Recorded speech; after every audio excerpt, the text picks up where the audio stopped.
Good evening, everyone. Good evening. Welcome to the show. Welcome to the show. For all our friends near and far, welcome to BV2, the People's Podcast. Joined live in the studio this evening. Very exciting. Very exciting. I've actually put some stuff behind as well today. I've made a bit of an effort. Not with my hair, though. And you'll see, neither has Dan made an effort with his hair either. But let's welcome my usual suspects, the guys who are always supporting me in this terrible feat of entertaining the nation. Let me welcome Hugh Shaky Thomas. Hugh, how are you? How are you keeping? Yeah, I'm good, Carl. All right, how are you? How's things? Yeah, very good. How's the week gone? What have you been doing this week? The match, watched a bit of sport on the weekend. Good to see the Swans getting a playoff final. Cracking game with Newport getting through yesterday as well. Don't normally watch football, but I do like the playoffs. They added a little bit of excitement, Yeah, a bit of excitement. Yeah, no, fair play. I watched the Swans myself, to be honest. First time for the ages. It was an exciting game. I was bricking it for most of it, to be honest. I don't like those high tense drama things, but I'll tell you a man who certainly does is the whole Dan Davis. Dan, second show in a row as well. 5 shirts this year. How are you? I'm good, mate. You all right? Very good. Yeah, very good. What have you been up to this week? Pretty much the same. Watching a bit of football. Good to see the Swans go. Hopefully they can finish it off on Saturday now. And I got to be honest, much rather than the Newport game. It was, like Shaky said, it was a hell of a game. It was end to end. Good to watch. Happy days. I just got to add as well. I was just going to say, even though I am mid-May, but I still haven't got as bad a hair as our guest tonight. We won't mention that. We won't mention that. Right. Well, I can imagine this is why most people have tuned in tonight. We're very, very honoured and privileged to have a guest who's joined us, a guest who all of us know on the show, actually, familiar to all of us. So we're probably slightly more starstruck last week with Vicky McQueen than we were with this chap. He's known well to us. Obviously famous for playing for the Abercrave first team, and then went on to do a few things with Wales and with the British and Irish Lions. Village hero, valley hero, country hero, national treasure. Adam Jones, how are you, Adam? Are you well? I'm good, but how are you, all right? Yeah, very good. Very good. As you finished the crisp. That was quite the intro, thank you. I've been working on that all day. I've been working on brushing up, doing a bit of research. So nice to see you, Adam. Thank you for joining us. Where are you in the world at the minute? I'm in Guildford at the minute. Yeah. Second home. Based up here with Harlequins. Yes, it's a lovely part of the world. Nice. It's very polar opposites to Merthyr, where I lived for the last 10 years back home. But no, it is nice. It's although it's been pissing out for the last 2.5 hours, so it's not as nice as it can be. So how long does it take you to get up there, Ad, when you're traveling in the week? It takes about 2.5 hours, 3 hours. Wow, fair play. I'm enjoying it. But it's a good club. It's we're going right at the moment too, and we've obviously got a new fan in Shaky here tonight as well. So nice of you to mention. We're spreading the Quinn's gospel far and wide, you know. Fair play, no, beautiful, and you're doing a great job there. You know, much to I'm a Wasps fan myself, so Harlequins are always our local derby in some regards because of the London connection. So I hate to say, but you guys tend to fare better against us than most at the minute. Well, this season has been right. Yeah, it's been a bit nerve-wracking, to be honest with you. The last game we played it when was it 48-46, which, you know, defense was a bit optional that day, you know. But 14 men. No, you had 14 men. I thought it was in the bag when you were down to 14. Have you qualified for the playoffs now, Ad? No, not yet. We need another 5 points to make it certain. So. But we're 11 points ahead of. Sorry, the dishwasher's off. We're 11 points ahead of Saints, and we've got 3 games left. So, and they've got quite a tough few games. So, no, it's looking all right. So touch wood, we will, but it's looking all right. Yes. If you do get into the playoffs, you're either going to end up with Bristol or Exeter, which is going to be a tough game either way, isn't it? Very, very much so, Hugh. Yes, it will be. Yeah. Which would you rather? Stated the obvious there, but you just stated. No, but which would, what I'm saying is it's easy enough it's not easy enough getting the playoffs, but when you're in there, you know, it's not as if, because normally you get one team at the top and you want to avoid, but when Exeter are second, it's a bit of it's a difficult option either way, isn't it? So finishing third or fourth won't make that much of a difference. You got a hard game, right? No, I know. I think they both bring a different. They got a different type of strengths. Extra hell of a team. Great sort of production line. You know what they're gonna, how they're gonna play. You know what they're gonna bring, but it's like, and they back themselves to kind of, you know what we're gonna do, so stop it. And it's hard to stop. And same as Bristol, obviously the first year in sort of this sort of heady heights. As a the best team, but no, they got stardust all over the pitches, which is makes them a little bit more of a difficult proposition. Yeah, they play some good rugby, don't they? Some of the tries they score, brilliant. Pat Lam seems to like his open rugby. Right? Yeah, he's very, as I said, you kind of know what's going to come, but it's it's very structured how they play. Kind of not sort of like when Graham Henry was coaching Wales when they had like eight phases ahead and thinking like that. But no, I said, look, he's a good coach. He did a good job in Connacht. And the limited resources, and he's doing a good job in Bristol now with plenty of resources. So so they were tough. They're both tough sides, but even Sale as well. Yeah, they stuffed the Scarlets. You're playing against very it's playing against the Springboks really. They got a lot of top quality South African boys, big, aggressive, horrible buggers, and it's pretty. It's a wherever you get, it's going to be bloody hard in it. So and I think the other teams will probably say the same about us. Really, they've. Yeah. We got a lot of magic on our side, and even though we've lost a few players now, which isn't ideal, we're still performing pretty well at the moment. I think you must be happy, Adam, as the scrum coach, looking at how the Harlequins set piece, particularly the scrimmaging, has come on this season. You've got to take a lot of credit for that. Oh no, I think look, it's competitive in training, which is good. There's no gentlemen's agreements. It's not like scrimmage again. Me, you, Joey, Night scrimmaging back in the day against each other. There's no like in training, but it's with Big Lou trying to kick her heads in. It's no. I mean, we're going all right. I think we're sort of we got the best percentage ball won in the league, and we win the most opposition ball in the league. So it's it's going all right. This is a good. But it's every team, especially these next sort of, if we do get the playoffs and even coming up Bath in the weekend, everyone in this league's got a good scrum, which is it's where if you haven't got a good scrum in this league, you're not going to do anything. So and that's why everyone, even like Worcester, bottom of the league at the moment, they've got a good scrum. Wasps got a good scrum. Everyone's got a good scrum. So it's you got to kind of keep everyone on their toes and keep a bit of consistency. And now we've been good. It's been a good buy-in from the boys, really. So. Brilliant. Which I guess with Quins isn't, it's not traditionally the scrum's not the be all and end all, but when they have done well, Quins, they've had a good scrum, so certainly we've built on that fact. Like, no, definitely. So if I may, Adam, because I'm really interested to hear about your coaching journey, massively. But if I can take you back a little bit, just there's going to be a lot of people on here. Like we were talking before you joined us and saying, we all know Adam from school and stuff like that. And we kind of we can detach the kind of superstar professional rugby player and the personal person to the human that we know back, from our neck of the woods. When you reflect on your kind of journey, because what are the kind of things that stand out to you over the last? Because you've had a magnificent career. What are the things that really stand out to you?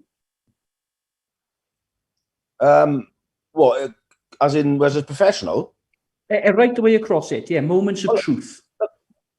I think there's a lot. To be honest with you, when we were playing like years ago, it was there was a lot of stuff there where I still kind of fell back on when and thought when not when the going was getting tough, you think, oh shit, remember I was like playing against Ogmore Vale away, that. But it was a lot of as a young prop. It was a lot of good learning experiences there. In playing, with your good self. And it was a pretty tough league that. Yeah. Especially it was a pretty. I think it was Division 6 Central or Division 5 Central or whatever it was, and you know, going away to MyState Quins, Nantamoyle, and all these places like Kevin Cribu, and you know, it was Abercombe Boy. You know, it was a tough league, and personally, you know, yeah, it's a bit, you know, we want, it's a good breeding ground for young players to play in, especially props. And you know, it's something we look at to try to do up with us.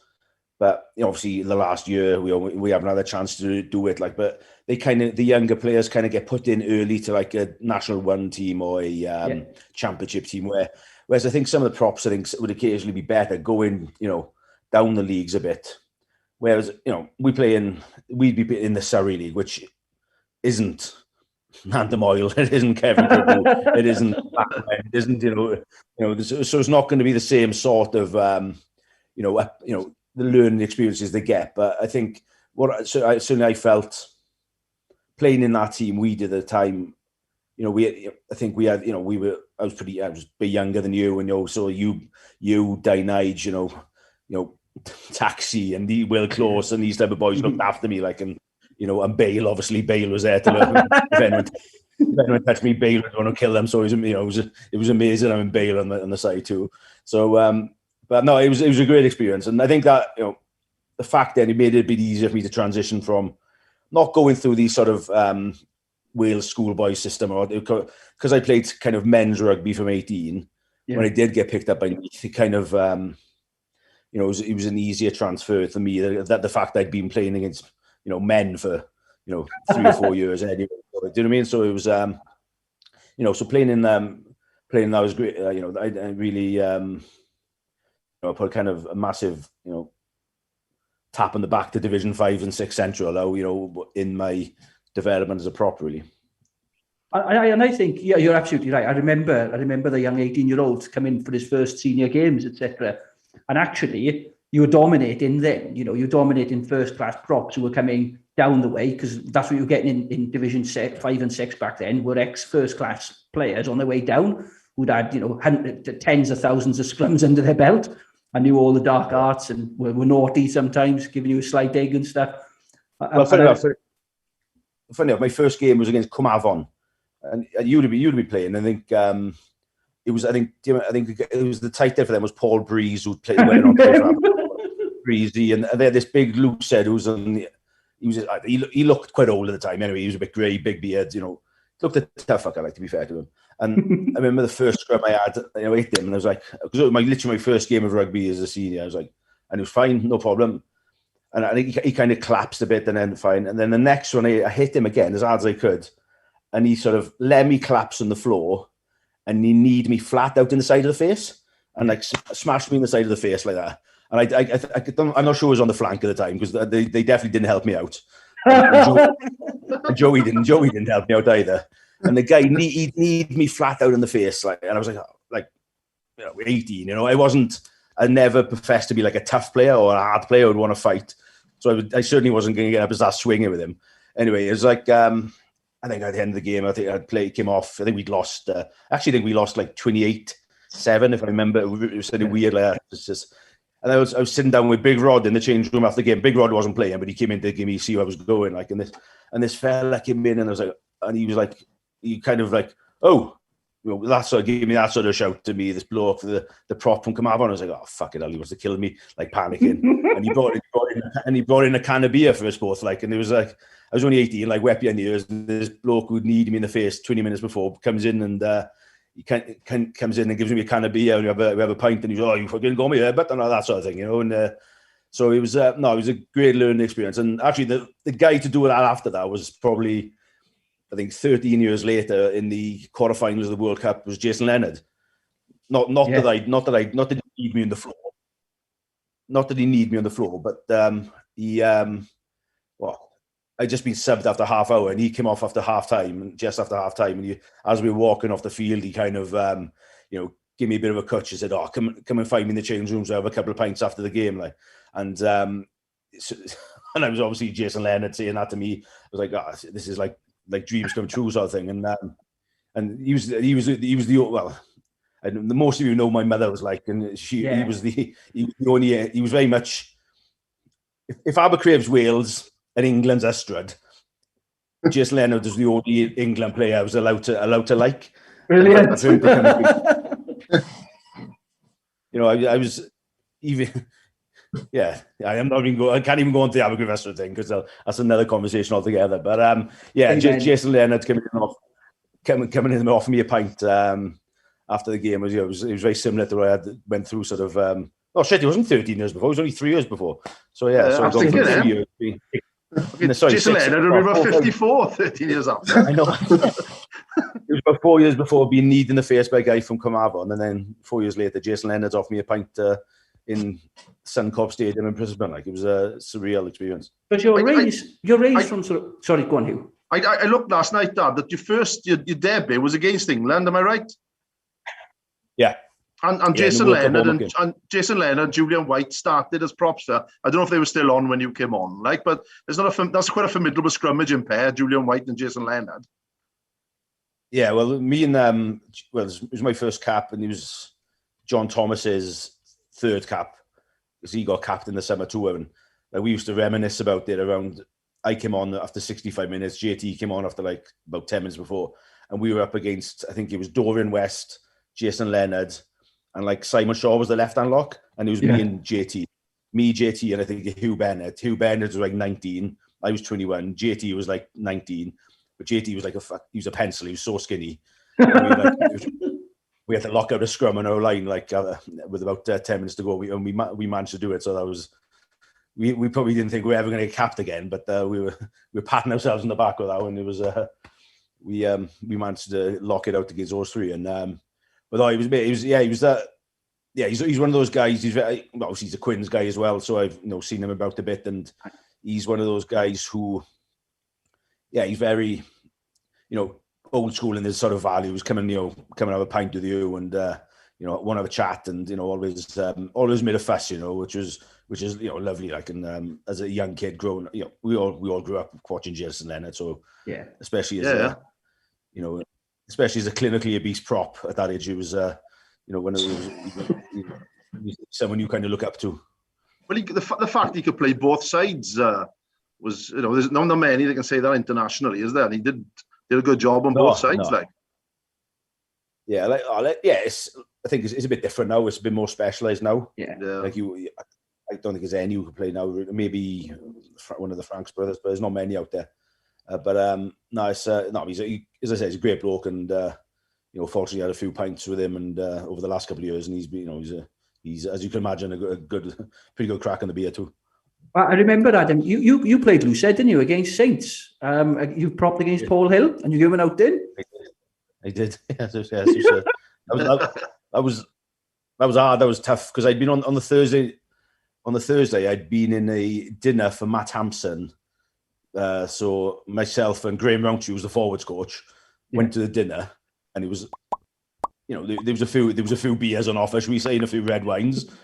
So I wasn't involved in the game. So come on, and I got on well with Graham. So coached me in the Lions and all that type of stuff. So went out there, and then on the Friday I met up with Scott Johnson and John Humphreys on the Friday to for dinner again, a few pints, which again wasn't. But I was a travelling reserve at the time, or 24th man, or we want to call it. And then in the morning of the game, I decided it'd be a good idea to, with a fitness course, to start deadlifting, quite a decent amount of weight till I couldn't feel my back. And then I got to the game and Marla pulled out. So I was on the bench, and then, still hungover. And then Mark Lambert, our prop, went off with a concussion and after 8 minutes, which was I'm kind of looking around. What do you do? Am I going on? And there was And to be honest, I was angling my ass for most of the game. But it was a couple of. I had my young protege looking after me, doing all of my tackling, doing all my running for me, Sinclair. So I just kind of bobbed around from ruck to ruck and scrum to scrum, and if someone ran at me, I'd have to tackle them. But the rest of the game was kind of just damage limitation, keep out of the way, really. You did a phenomenal job in the scrimmage, to be fair. And Paul Hill is no, he's a solid scrimmager. And you came on, and the first scrum, you absolutely went forward like a beast. It was one of those ones we had a scrum, I think, in the sort of 75th minute, and literally about half our pack have to pick me up off the floor because I was so knackered. You've got like the second row flanker just trying to drag me off the floor because it was like hanging on my ass. But yeah, it was no, I mean, it was good. As I said, I had a couple of about 3 or 4 games there. And then Lou said it's a bit weird. It's a different sort of It was a strange crossover, but no, it was good fun, I think. And yeah, to be fair, it was good because it kind of give me a little. It wasn't long after my mum passed away, so it kind of give me a little, pick me up then for the for that season really, because it was a bit of a downer, and then to go and play Lucid and try to avoid having my head shoved up my ass. It was kind of focus the mind a bit. It was brilliant. Brilliant seeing you coming over to the proper side, Adam, the right side. The correct side, not the right side, but the correct side. But no, fair play. So let's talk about it's Lions here. Let's talk about your Lions experience, because obviously Abercrave's job in the Valley is to produce Lions. So I'm just curious about how that. I missed that, Ed. Strip producing internationals, Aber producing Lions. That's one thing that we can't compete with. We've got Eddie Morgan was the first one, and Adam has followed on, and Thomas Francis obviously was on the last tour when he was one of the Geography 6, wasn't he? But I like to point out that I should have more full internationals, just to put it clear, right? We'll go for quality over quantity. How many full have I still got? I think it's 8, I think. Top of my head. Really? Yeah. With 3 in the we got 3 in the 1920s, mate. You know what I mean? So that's they all count. So they all count, right? I mean, with 3 I think if we chuck me and Clive Rowland in, I definitely think we've won more caps, though. So I have this argument regularly. Yes. If you have more caps, yeah, definitely. But Clive Rowland's only had 13 caps. What do you say? Only 13 caps he had for Wales, wasn't it? Or Brawl as captain. Yeah, which is incredible, he kicked the ball. But 13 caps back then was about 5 seasons, wasn't it? Yeah, it was 3 games a season then, wasn't it? Yeah, and I think he was in. He changed the law, didn't he? Because he kicked the ball to touch 160 odd times in one game or something stupid. Against Scotland. Oh, that's right. I love Clive. Clive's a legend. Oh yes, but to be fair, he's still a fantastic after-dinner speaker. And you hear his stories over and over, but he's still very good. Because there's an act to this after-dinner speaking, I should imagine, and some players have got it, and some haven't. I definitely haven't got it. So talk to us about your first experience with the Lions and how did you get notified about that? I remember there's this famous story, Paul Rodd, right, when you got selected, Paul Rodd was driving through Worcester and your old man was outside Tom Fisher's sports shop, and Paul Rodd shouted at the window, go, "Adam's a jammy bastard," as if you got there by luck.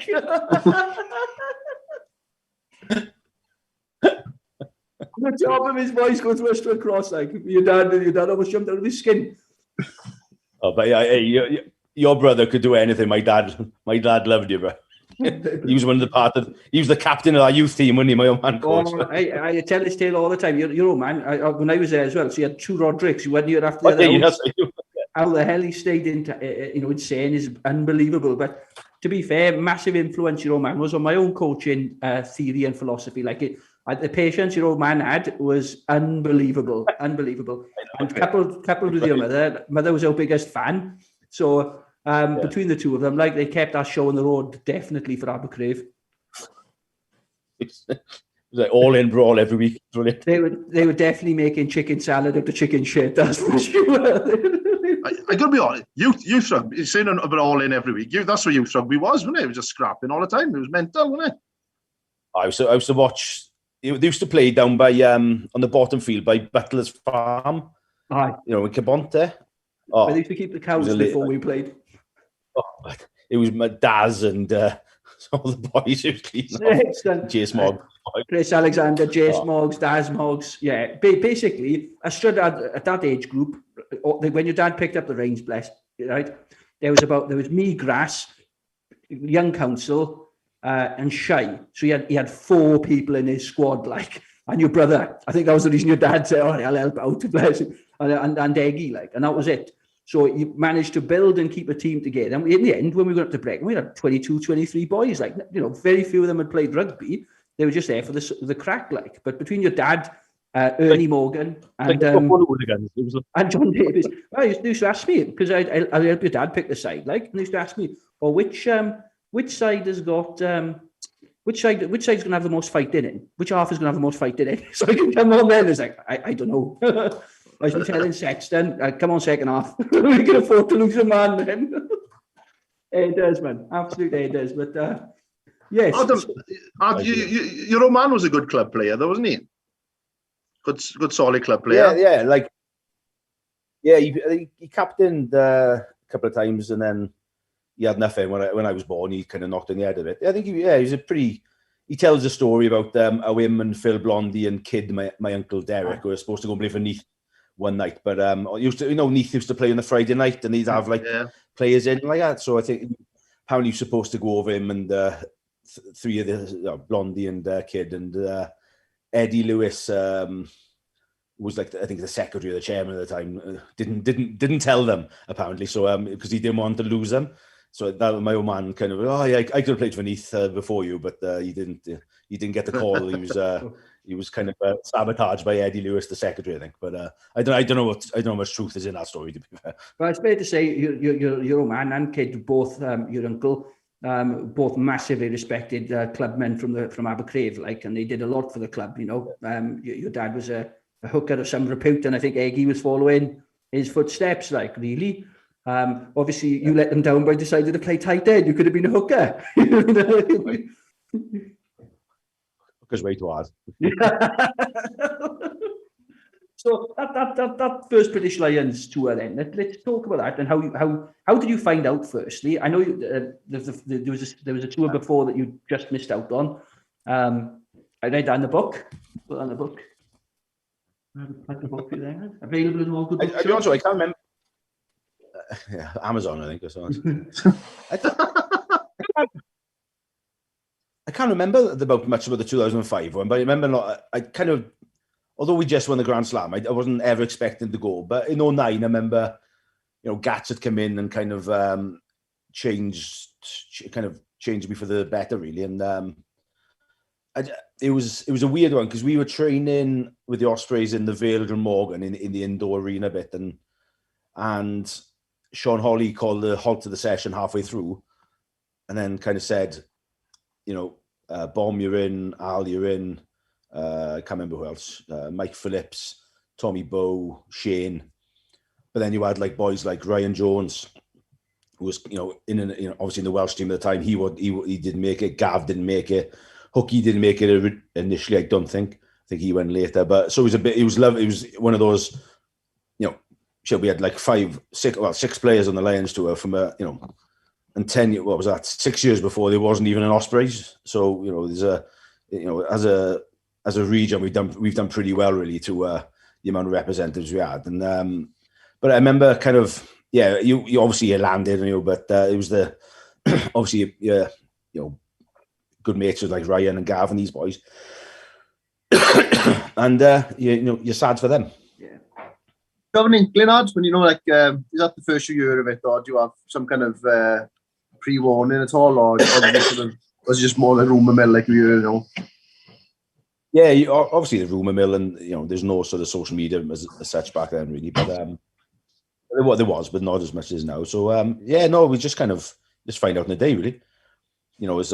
I think this last selection, you can't listen to too much to the what you think's going to happen, because these certs, they don't get picked, like. So it's it's probably Gats spreading, like, putting a few false names out to kind of turn the, I know he's not, to turn the journals away a bit and get the scent. What's they saying? The scent? I can't think. Put them off the scent. Yeah, that's the one. Yeah, it's as simple as that. Yeah, put them off the scent. Yeah. So, but like, excuse me, like it's boiling in here. So yeah. Just get the quin stop on. More stash. Look, stash to stash. Oh, yeah, put them by.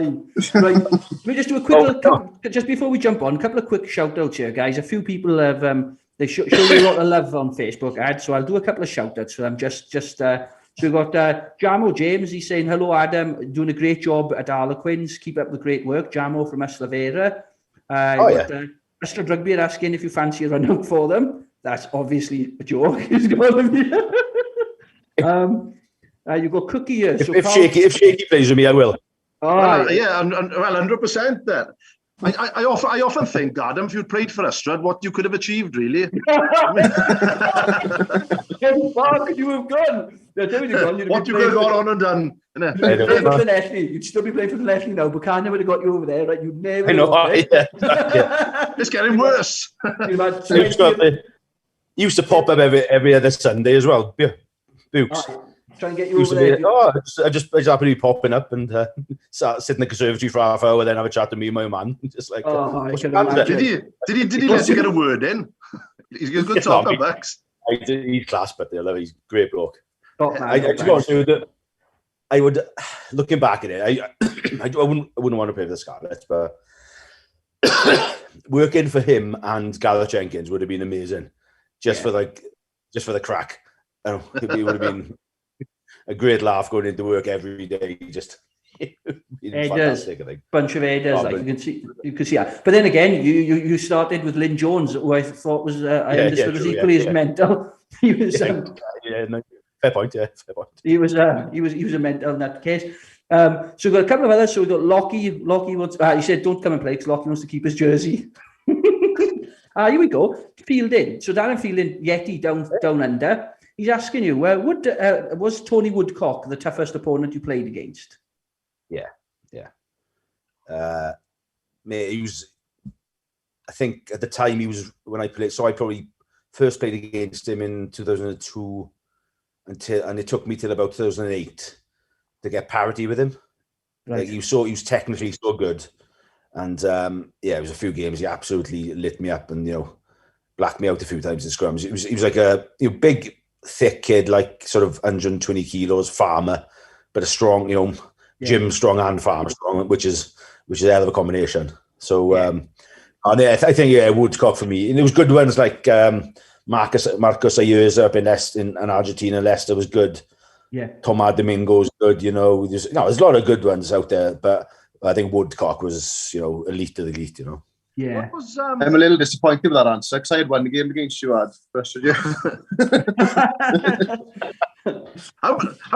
many people must come up to you, Ad, and say they scrummaged against you at some point, like randomly when they were in youth and stuff like that? Does that ever happen? Yeah, I think especially when I was playing with the Ospreys, So obviously, being a bit. What you get now is people coming up to you and telling. So they say, "Oh, this is." I've fought so they'll have the kid. The little child, I've fought with this guy to me, and the kid's just looking at me like, who's this big fat curly guy? He's like Hagrid from Harry Potter. And like the dad's obviously like, remember me playing against them and stuff. So it's the kid's just who the fuck's this guy? So what was the chap who played loose said when you were out in Australia with the Lions? Is it Corbacero? His name is. Yeah. He was a good player, wasn't he? What happened to him? Yeah. A lot of injuries. He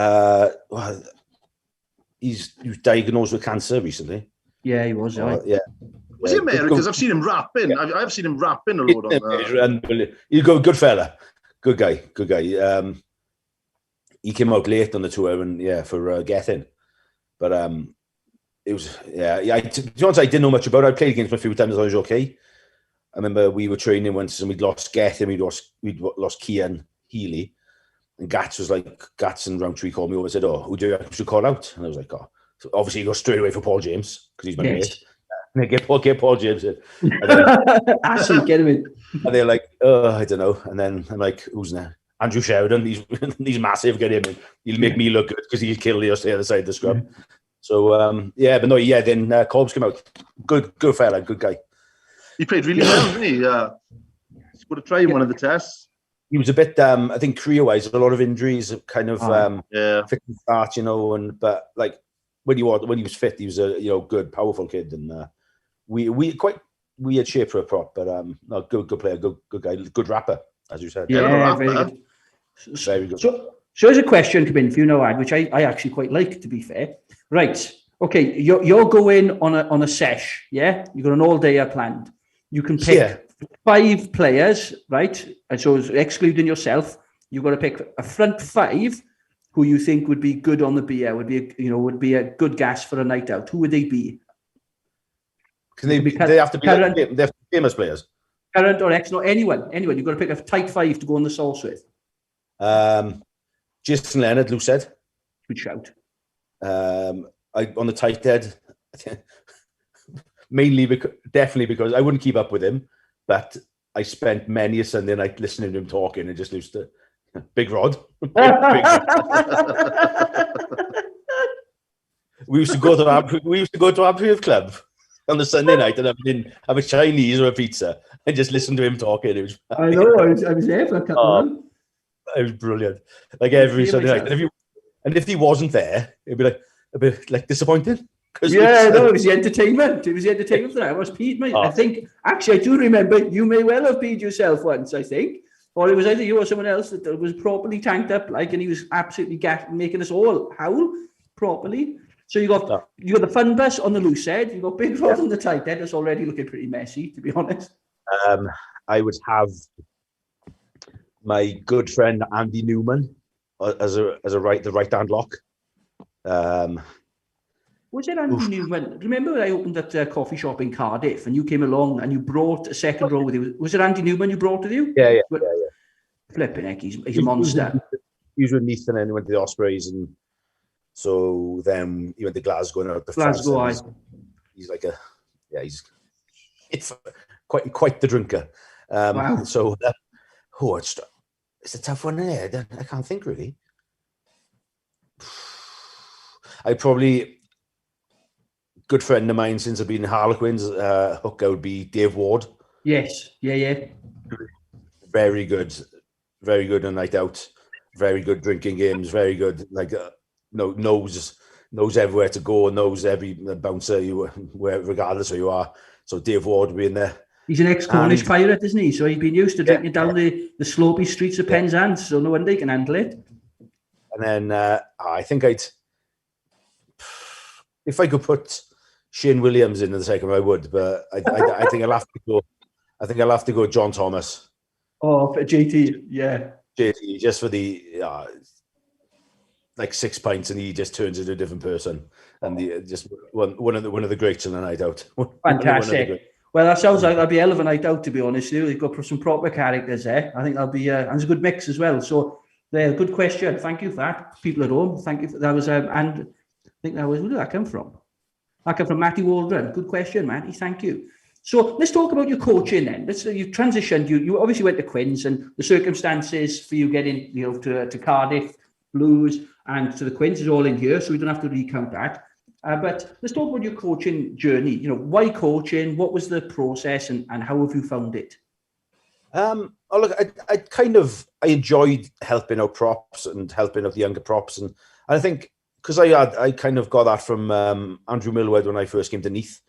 He helped me a lot. Him and Duncan and Mevin were there at the time, and they helped me a lot when I first came to Neath. So I when I was getting a bit older, I always enjoyed it. I really enjoyed the technical side of it, of the scrum. And the sort of the angles and the body position and the sort of the pressure and the center of gravity and all this type of stuff. So I enjoyed all that. And but Gat said something to me. I was about to resign, probably 2013, and he was like, we'll resign for a couple of years now for the World Cup, which I didn't make, but never mind, there's another conversation. But and then he was like, then get into coaching. He said, bits of scrum coach, bit of breakdown, then forward. So he kind of put me and then he kind of put me into the thought process of it, and then I was lucky. I had a year at Cardiff, and I didn't do much coaching there, but I was lucky then Conor O'Shea and John Kingston came in and said, look, we want you to come and play. Well, we've got 3 props. We got Joe, who's, Joe Marler. You got Kyle Sinclair and Will Collier, 2 young tight heads who we'd like you to sort of mentor, and help out. They're so, and I still wanted to play at the time, but it was too good an opportunity to miss out really on, because I think I didn't expect to do as much coaching as I did first year because I was still playing. But then when I didn't play, John kind of let me take the scrum sessions, and so from I probably started, well, it was that 2015, so I've been doing it. I did it for on and off then for sort of 3 years as a player, and the Graham Roundtree then for a year I took the scrum, and then sort of been doing it for the last 4 years really. And but no, it's good. It's I enjoy it. I enjoy the week. I've been lucky enough to kind of not have to go into a into a day job. I was one of the lucky ones to kind of have that pathway into a club and into a job in rugby, and which is there's not many about, so I was lucky there. And but no, it's what I have learned. It's not you've got to be you can't have an ego. You can't think, oh, this used to work for me. If there's stuff that did work for you and you pass it on, then that's fine. But it's not. There's definitely no like my way is the only way that works. And and it's a lot of as we kind of growing now is a lot of player management as well, and kind of relationships with just trying to get the best out of them, whether it's a kick of the arse or an arm around the shoulder, this type of thing. But no, it's a great. I enjoy it. It's a great. It's a good club, and the boys are good, and I got a good with the rest of the front row boys there. I got a good relationship with them, and and most I think most of the players, but they'd have to tell you themselves, I think. But no, it's just as I said, I was lucky to get. When they had the call of John Kingston and Connor, I was very lucky to have it, and I kind of thank my lucky stars that I was kind of managed to get my foot in the door, so to speak, like that. And how did you find, because you've got some big personalities there, when you arrived, you had essentially the England props either side. When you started coaching, you had Sinclair on one side, who gives you a lot of credit for his scrimmaging, his prowess at the scrimmaging and how he's improved massively in that area. And Joe Marler, people like that. How do you manage those kind of personalities? Look, they're very, they're out there. But essentially they're good boys at that. Like Sink's a great kid, Marler's a great bloke. Like I think with Sink's very much he's like a rugby historian. He knows like everything about rugby. Like he would know that I played against Jason Leonard in 2003 in a World Cup warm-up game before. Like he would have studied like me. So when when I came in and said, "Hey, Kyle," sort of thing, he's like, "Hey, Adam, you got your first cap in 2003, and you played 16 minutes against England." He's a very quite the student of the game. But then Joe, didn't know Joe, but I played against him. Unfortunately for me, unfortunately for him, we played him when we beat them with England to stop him winning the Grand Slam, and I think I got about 5 penalties out of him. 30 points to 3. Was that the game?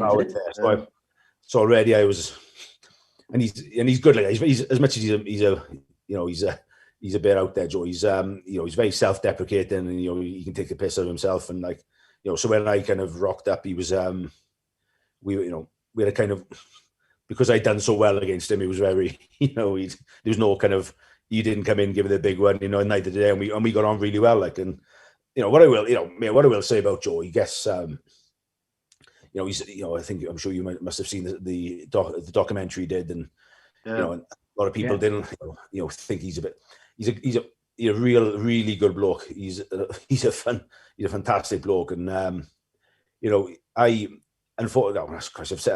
feel I don't want to speak about my mother too much, but Marla was with me when I found out my mother died in San Francisco in America, and it was 4 o'clock in the morning, and like we were like, just obviously I'm devastated, and like he's there in his pants, give me a hug, and we're just like, it's getting a bit awkward now, isn't it? Just doing together. And then no, to be fair, and like if it wasn't for him being there, it would have been really tough. He took me for a Wendy's, and like I think we had about 7,000 calorie breakfast each, and it was just one of those, So when I hear stuff, people say stuff about him, and this and that, and but he's always got a I'll have a soft spot for him, because what he helped me through really.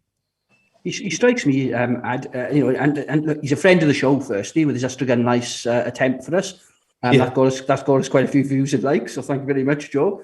But he strikes me as he's genuinely a good bloke. When you look at him, and I say that reluctantly as a Welsh rugby fan, he's genuinely a good bloke. He's the type of guy I think that you would have, you could have a tight, sensible conversation with him, but also he'd be a good laugh as well. He's got those two sides. Yeah, no, he comes across like a bit of an old school rugby header. Do you know what I mean? Like we used to have, like they don't seem to get anymore. Like Boris. Yes. not quite that big an header. in another life, he comes from Glencorog or something like that. Like I think Joe Mallett. That's how he strikes me. But no, that's really insightful. That is. So what about them? We talk about all the good stuff. So you're somebody who's had an extremely successful, well-blessed career, and you've earned every minute of it. Let's talk about some of the tougher times. Some of the challenges you've had and how you've overcome those. Is there any things that really stand out for you with the big things throughout your career you really had to work through? Look, obviously there was when I was early on when I was getting subbed after a half hour. So like that was tough. I think probably didn't realise how tough it was back then because I kind of just like went into my shell and started like eating and just eating and drinking to get over it. But I think that was tough looking back at it. And there's been a few ones, I guess 2 disappointing injuries with I got a shoulder dislocation with the Lions and then tore my calf in the World Cup semi-final. So they were pretty but with injuries you kind of you have to take it. It's one of those. It's just a kind of occupational hazard.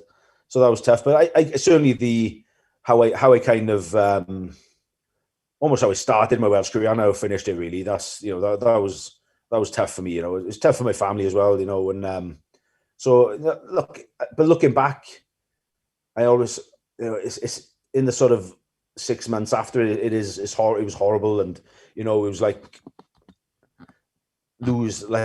Mark Hammett, who was the Cardiff Blues coach at the time when I got dropped by Wales, he said it's almost like losing a member of your family. Yeah. Which at the time it was like, oh yeah, that makes sense. But when you put it into perspective, it's not, and it's not. It's rugby, and it's I wasn't playing well enough, and was I still better than some of the props I picked? Probably 100%. But being a coach now, you realise that's the world it is, and so it took a bit of a while to get over it, my man probably still isn't over it, but have you seen Warren Gatland since? Yeah. Was everything all right, or do you ever go at him, or? We were trapping outside a pub in London. No. You're serious, yeah? No, I mean, no. Look, it was a few years later, so it was a bit. It was. I guess it was a bit. We didn't really speak about it, to be honest with you. It was one of those ones. It was like, I think it was before the last Lions tour, maybe, or thereabouts. Yeah, because I saw him. So it was. Oh, look, it'd been 2 years then, so I was kind of. I would say I was over it, but it certainly was a little way down the line. So, but look, as I said, this as a coach now, and to be fair, the system of the coaches we've had here with Guzzi, and we've always had a say in it, and we've always had a say in selection. So you understand, like if I wasn't hitting my mark, hitting my rucks to make my tackles, or the scrum wasn't dominant, then that wasn't my job. I wasn't doing my job, and being in that position now, you kind of, you got more sort of empathy for it. So.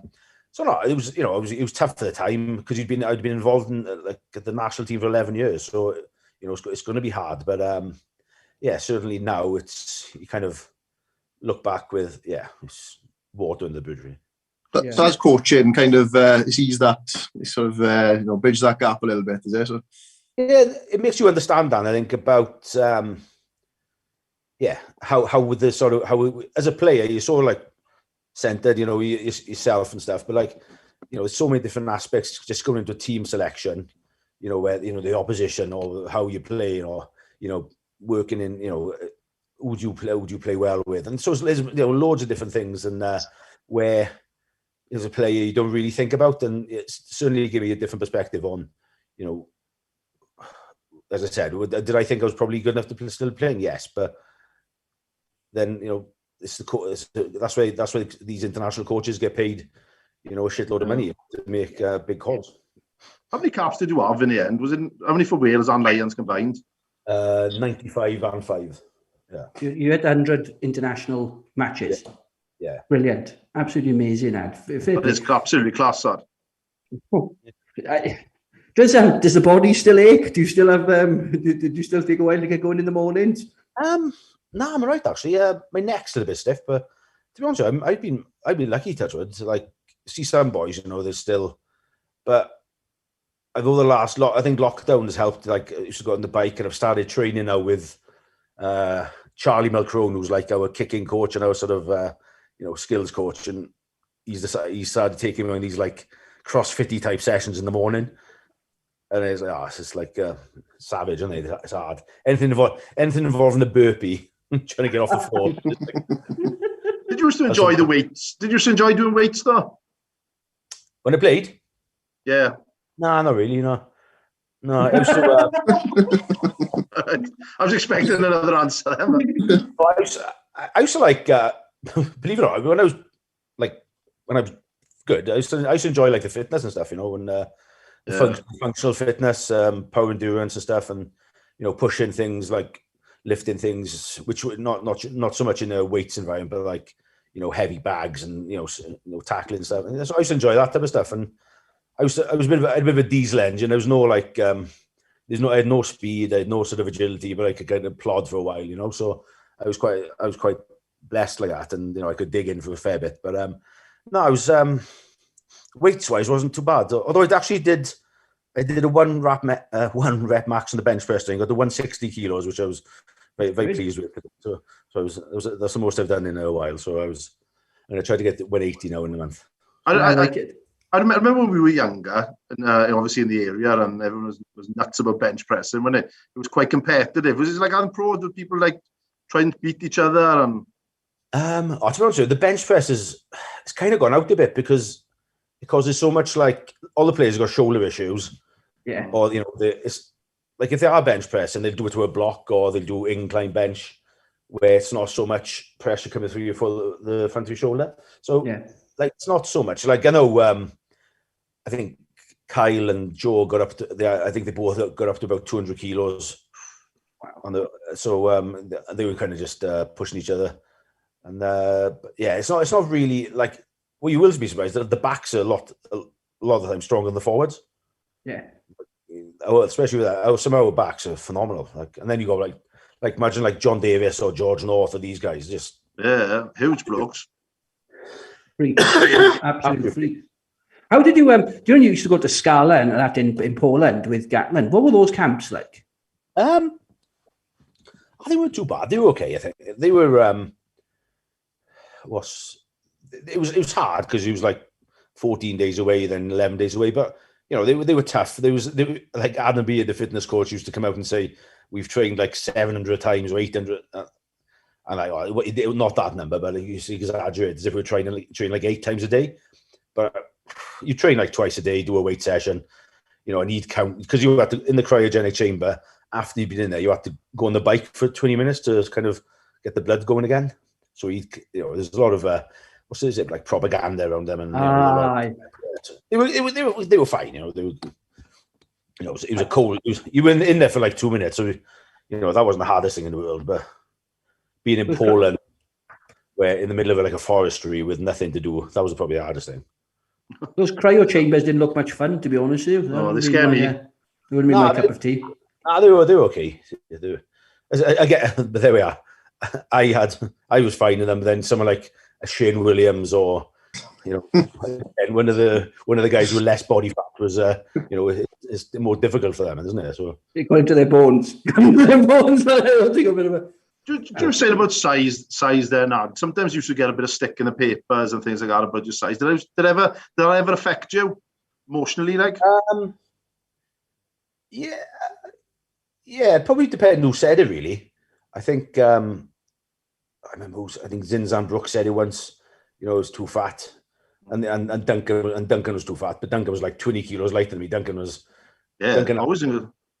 had to eat a crazy amount of food just to stay like a decent weight, because he'd lose weight so much. But yeah, it did. Yeah, probably.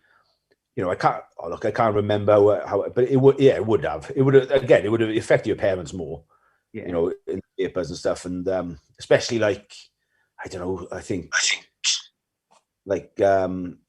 Graham Price said something once, and Bobby Windsor said something once. But then Bobby Windsor said that was Wales' best player about 5 years after that. So it's like, so he kind of when sometimes it's to stay relevant. I think with some of the. I was thinking exactly that. Yeah. Thinking exactly that. They did amazingly well, but the game's changed. It's changed in the 20 years I've been playing. So it looks like a different game. I saw a game. I think Neath played Cardiff in 2003, in like the semi-final, and it was on like YouTube or something. So I was watching and thinking, this is nothing like rugby. It's nothing like rugby. It's bizarre. So it's changed a lot. It's but as I said, they were incredibly successful in Navy, weren't they? When they kind of reinvented the game. So let's Richard Hibbard's jumped online and he's made a comment here. Nice hear from Richard Hibbard, to be honest. He said, "Tell Giant Haystacks no vests allowed." Richard, bless him. Yeah, he's. I saw him last week. Actually, he's on good form. I bet. He's definitely not taking his diet too seriously. When I've. Oh, right back at you. Oh, professional rugby player, anyway. Let me tell you. Oh yeah, if he was his coach, you'd be having a word with him. Definitely. No, nice to hear from Richard. Fair play, fan of the show. Richard, like the page if you're there, but spread the love. So let's why not? Let's plug it. Richard, when's your book coming out? Right, let's talk about this. Let's get on to a couple of things. I saw true or false. You've attended a Little Mix concert. Yes. It was in the... I actually saw you once in Disney on Ice in Cardiff as well, if I remember correctly. Yeah. What I love about your wife Nicole and you right, you got Adam the grizzly tight-head prop, right? Then you've got Adam the dad and husband, and he properly brings you into that fold. Like I said, the Little Mix concert. When I saw that did make me chuckle a bit because I know you're a music fan, so I know the type of music you like. So I've never heard a noise like it. What's the one? Shout out to my ex came on. Oh, brilliant! How does that one go? Sing a bit for us, Ad. You really tried the bit. That one. Oh my God. Never heard a noise like it. Never heard a noise like it. Oh, brilliant! Absolutely brilliant. And how do you juggle that then? Look, you've been. There's a couple of questions I want to ask you. Firstly, before we talk about the family life and juggling being, you don't have to go into too much detail, just generally how you manage the whole process. But before that, let's talk about handling fame, because you went from obviously Abercrave, Meister boy, Abercrave, played for Neath a bit. All of a sudden, you tamed the beast and you were a household name pretty much across the nation. How did you handle that kind of meteoric rise to fame? Look, you kind of go with it, and you go with the flow, so to speak. But look, at the end of the day, it's not like I'd be lying if I said I didn't like it. If I didn't like it, I would shave my hair off and gone short back and sides. But I had a big curly perm, so and obviously people would recognize you, So like I think, as I said, it's kind of filtering out a bit now. It's like the kids coming through now, don't remember who certainly wouldn't remember seeing me play. So, it's only sort of the Quins lot. It's only the Quins, being involved with that where you kind of get recognised. You still get recognised, but no, I mean, it goes with the territory, and it's good. It's. My dad still gets excited if someone comes and asks him for an autograph and stuff like this. So he's still, even after 20 years, he's still like bloody. And he's always if there's a bit in the bloody the rugby paper or something like that, my old man's still like I would say cutting scrap clippings out or anything, but he still reads it and swears by it. So it's it is. it's good and it's fine. It's like look, it's like to be someone like Alan Wynne now or George North or these guys playing in this era now. Then that's a different level altogether. And so like, or even like I couldn't imagine being like a Gav or that type of guy. So it's just different ball game, different. And like, did Gav enjoy it though, Ad? Sheik, I don't know, to be honest with you. Like, I would have said yes, but then I'd also say in the same breath, no, because he's so quiet that he's a bit of I wouldn't say he's a recluse, but he isn't like he isn't like what you'd imagine. He's really he's quite shy, quite a few beers in him, and he's a pain in the ass. But like as a around the place day to day, he was really like quiet, and then he kind of it's probably a pretty bad rep, Gav, I'd say, because he was nothing quite as like he wasn't loud, like as I said, after a few beers he could be, but he wasn't when he in day to day. He wasn't loud. He wasn't like a chopsy get bloke. He wasn't dick. He was just like a normal guy, really. Who happened to shaving his legs and fake tanning, and which because he did. Yeah, but at the time that wasn't the norm, was it? So yeah. Do you know what I mean? That's the thing, like if he was a footballer, it wouldn't have nobody batted an eyelid, like. Yeah, no, I know. But then to be fair, he performed, didn't he? When he played well, like it was class. Yeah, and then you had all the boys on fake tan, and they used to go down. They used to the night before that you do the team run the day before the test in the stadium, and then the boys just all go down to the Mumbles, down the Hookies, and they all get a spray tan, the night before the game. Bernie, Powley, Filsey, Shane, Gav, they all go for a fake tan the night before the game, and. Fair play to those Ospreys backs during when Ospreys in their pomps. They were like a boy band, weren't they? They didn't care, but they didn't care. I remember we were coming off. It was like a break in play. We were playing the All Blacks, and it was like Ali Williams comes up to me and goes, "Wales is the only team where there's more fake tan on the players than the girlfriends and wives." You're not fucking far wrong, I bet, to go to. Absolutely mental. So it was there was good times, I suppose. We did a few reality shows. Did you ever get offered any reality shows? No. I wasn't. Which one would you have done if you'd been offered it? Fancy Strictly? Strictly, yeah. Strictly, I think would be, but I don't like, I've never. Yeah, no, I was lucky enough to go on like Mastermind and Question Sport and stuff. Yeah, well, you never had a question wrong on Question Sport, have you? No, I think I've had a couple wrong. Yeah, I think, but I got one here. 1978, JPR Williams plays flanker for Wales. Yeah, because there's an injuries on tour, so he plays flanker. Who played fullback? There's a reason why I'm asking you this. 78. Yeah. Was it Donovan? Yeah, Alan Donovan played fullback. Alan Donovan. Yeah. Fair play, guys. I remember watching that on you stuck it on the WhatsApp group with Shaky, and I seen JPR play number 7 was mind blowing. I felt like I'd been sucked into a parallel universe or something. That's all he does. He throw a few punches. What I saw, he's off his head. I played against JPR Williams. He played for Tondi seconds. He did flanker. He gave Gar Fags hell of a boot in the head earlier doors. Right? He was about 50. He was keen as hell. Take nothing away from JPR. He had a lovely set of pork chops, didn't he? Let's be honest. He was hard bloke, like he's come across anyway. I'm messing.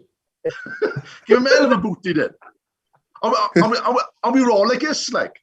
Well, you can't hit him. It's JPR, like, isn't it? Yeah, he's a national treasure. Not like back. He's a national treasure. Brilliant. Like, crack on. Take it like a man. Actually, the few Bridgend guys used to like Alan Bateman was still playing into his 50s, I think. Did he play for Fleur de Lis or somewhere? Didn't he? Alan Bateman. Hila Q, man. Hila Q. That's right. Three. Class. Alan Bateman's one of my favourites. You know why you're thinking of Fleur de Lis? Because Bernard Parsons chippy. Hey, the best chippy ever, boys. That's right. To be honest, it's the best thing to come out of Abercrave, that chippy. That's what you're thinking of Fleur de Lis. Yeah, it is. I know you said it. It's absolutely what he did sell Fleur de Lis pasties. I'd seen a pie, sorry, and like as you can imagine, dying eye just straight here. Bernard's chips didn't do him any harm. So Bernard always gets a mention, like, to be honest with you. To be fair, Icky was brilliant as well, wasn't he? Oh, top class proper, absolute class. Icky was brilliant done. No, he was, like, to be fair. He gave me splinters for about 4 or 5 years, like, because when he came back, it was a dark day for me in Abercrave. It was like, it was me and him, wasn't it, in the end, I think. I hooked a bit, yeah, and I as well, didn't he? Because he used to throw these one-handed custard pies, just launch. Oh, he did. No, he did. He did. Hopefully, at Rob Mogg somewhere. Just hopefully at them. When I was lifting Rob Moggs, you'd have him from the back. I wouldn't have to lift him. You were just lifting. You were doing one person lifts before it was fashionable. Yeah, but you got to appreciate you had to lift Taxi generally from the front. So I had this. Every first line out in Taxi loved the front ball, didn't he? So I can remember. I used to have more stars from lifting Taxi than I did it from the scrums. I used to have his winky in my face. I used to have his winky in my face. You used to have a one-step lob as well, Taxi.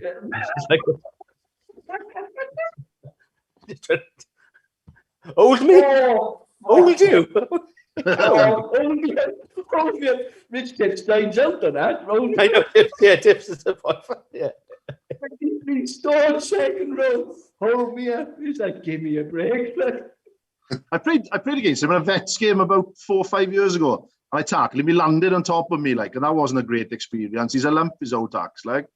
And 2 minutes later, then I got concussed. I clashed heads with John Pasty. Now there's an head for you now. Oh wow! And that's the last time I played rugby. Still hurts. Hold me, made it into the hold me, made it into the comments as well. First line of the match, Taxi, right, we're going to front ball. I'm going to take this, boys. Got a bunker ball. Like, back right off, Tax. Get off. We're going Rob Blanc because he's only about 7 stone and we can hold him up for 3 weeks.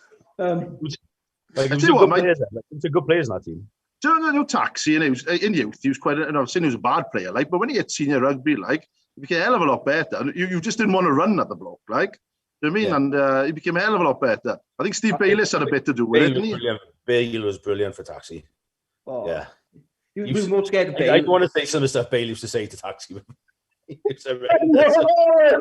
touchline, used to scream. But Bale, in fairness, Bale brought the rugby league kind of, sort of hit the ball and all type tackle before it was even fashionable, and that suited someone like Taxi and Joey. Someone mentioned Joey. Joey's a good boy as well.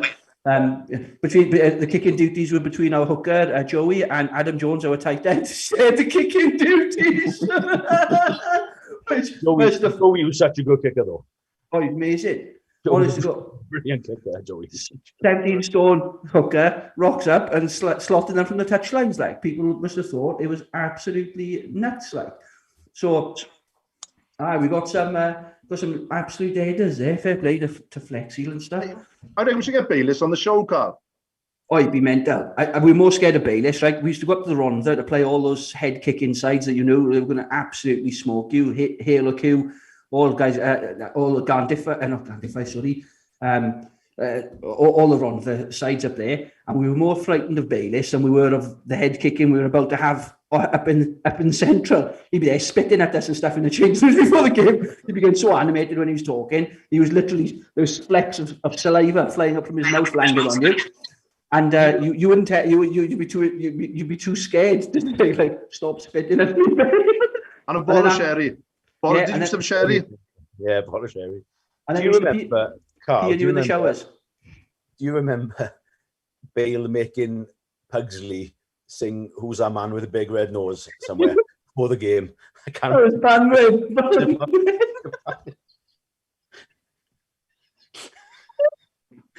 Honestly, oh my life, yeah.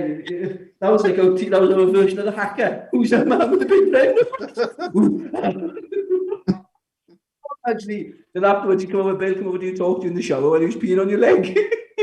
He was standing next to you, talking, peeing on your feet, like just like you're too scared to tell him not to do it, just to carry on. Oh, lunatics, guys, absolute lunatics.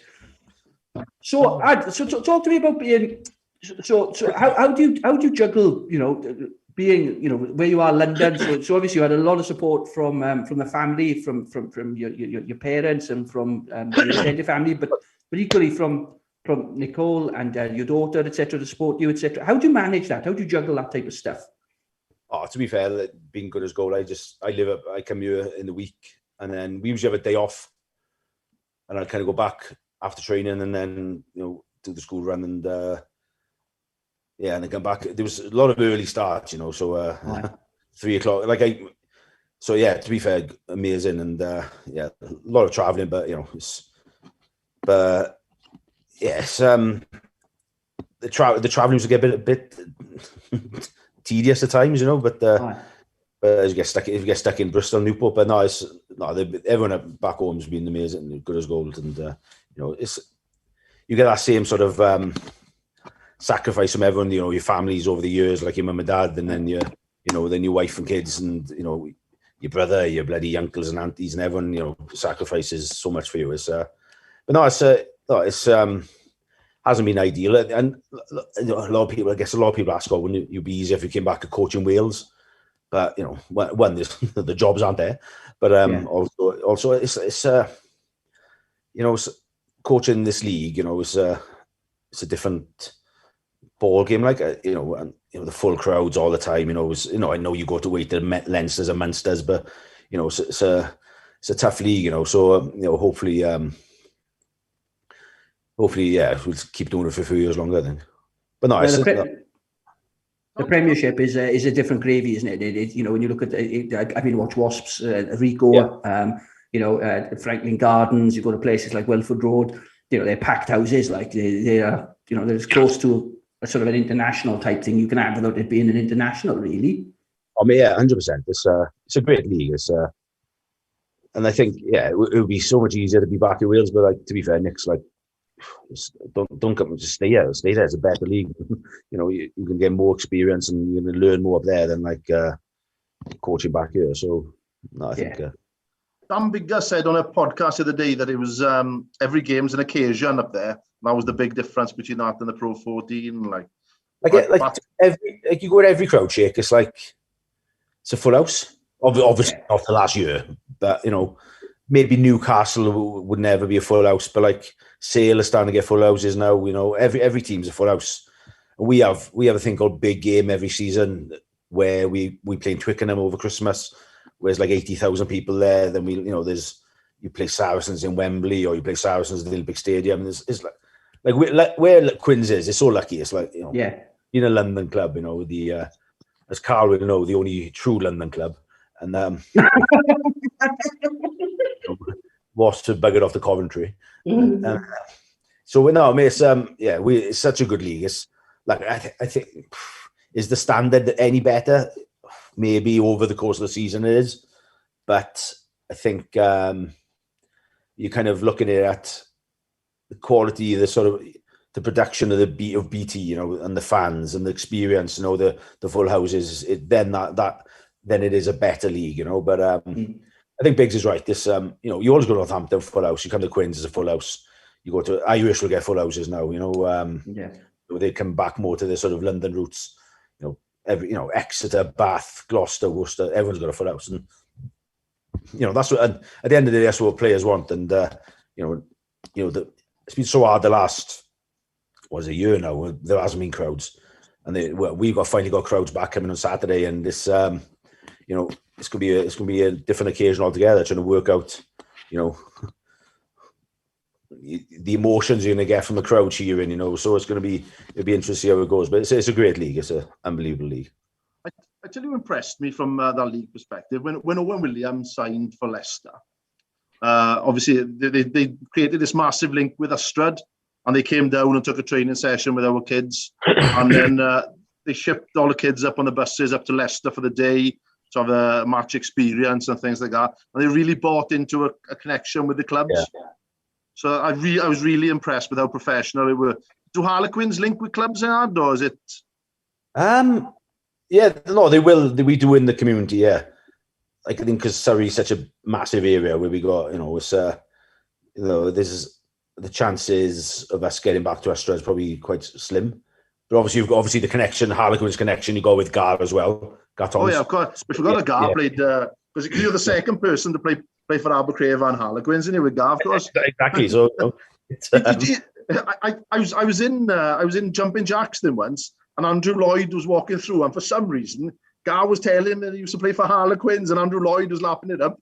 But I was trying to think after what the purpose of that conversation was really. Like, Lloyd, you single at the time, shouldn't he been doing that with the girls? Why is he telling Andrew Lloyd? Lloyd would have been too polite to tell him to fuck off as well, probably. Oh, God, he was lapping it up there. Like, oh, brilliant, man. The amount of free drinks and entries and stuff I've had with Gar over the years because he's black. He's brilliant.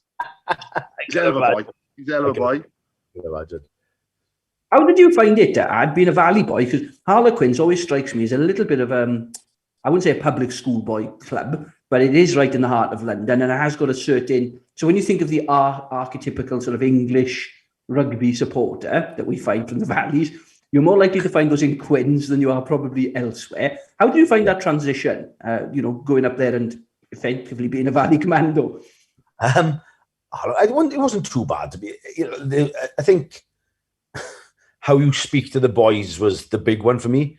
Like I'm pretty, like over the years I've got better in like going to rugby dinners and meeting these people. I'm fine at that now. I can sort of hold a conversation with some Alakadoos, which is that's fine, and but like I think with the players, I'd probably say in Wales we're a little bit straighter with not so much, not even feedback, but I think how we speak. And, certainly around certain swear words beginning with C, that could be in my circles with rugby, you can be a good C word. It's not always a negative connotation to the word. So when you're calling someone a good C word, they in Quins, they kind of, for the first year or so, they used to take it really personally. But like you speak to like a New Zealander, you speak to Australia, and it's, and I think I'm led to believe even in Wales there's certain where it's a term of affection. He's is it shaky to know more than me? Isn't there like what's the Welsh version of it? C-O-N-T. Yeah, is it C-W? C-O-N-T. Right, yeah, right, yeah. So, but like in rugby circles, certainly in like especially for good investment places like that, they regularly use it, don't they?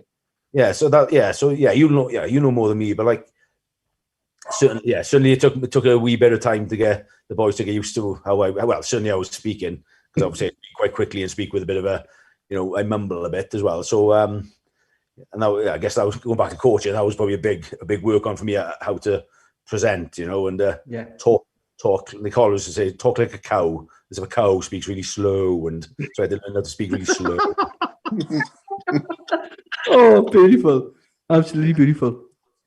So I'm just I'm just thinking, in terms of your future, Ed, I know you're going to take it one step at a time, and a lot of people have been calling for you to come back to Wales, not just for family reasons, but for progression.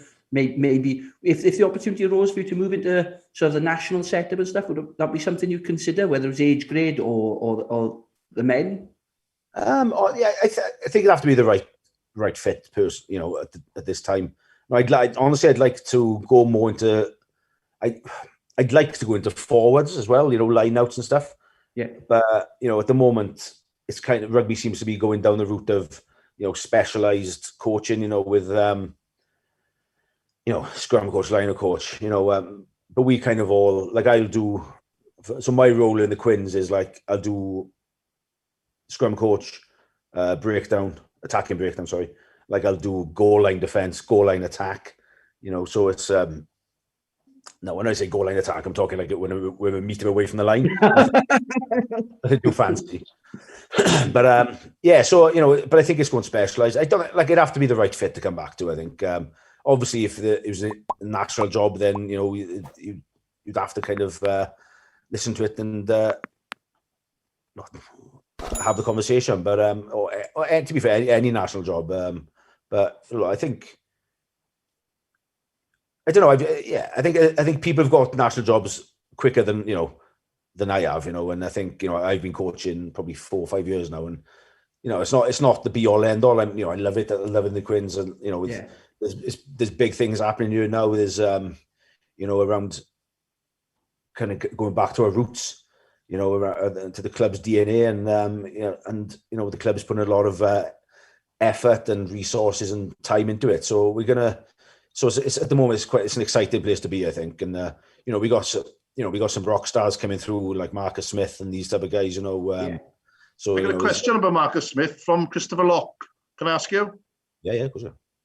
You must have played Chris, Chris, he's Adrian's brother, as I like telling people, but he's not, obviously, is he? Chris Locke was a really, really good hooker.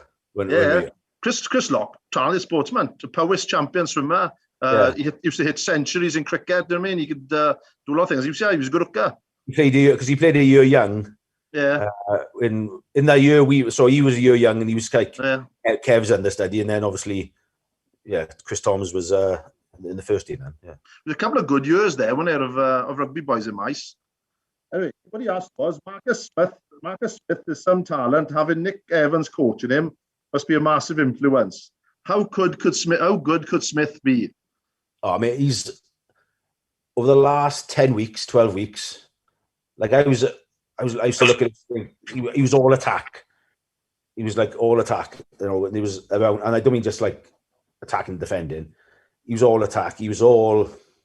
When now his game management's come in, he kicks well. He kicks for goal incredibly well. He's up to he's at 89% goal kicker, which is, if you're anywhere near the 90 mark, is over the course of the season is, ridiculous. He's incredibly brave. But what he's got magic. He moves like Shane. He moves. His lateral movement, his speed of the mark. Is phenomenal. And he's special. He'll in the next couple of years he'll be special. And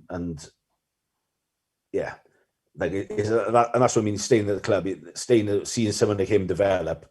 Yeah. I actually I was playing for the second team, and he came on, and he was like a 17-year-old, and I was in the showers with him after the game, and he was only 17, and he was like, he's obviously we're old school me. He was still pants in the showers, wasn't he? But fortunately, didn't tell him to get him off, because he would be in trouble for that now. But he was such a talent, and he's going to be, brilliant. He'll be an amazing player.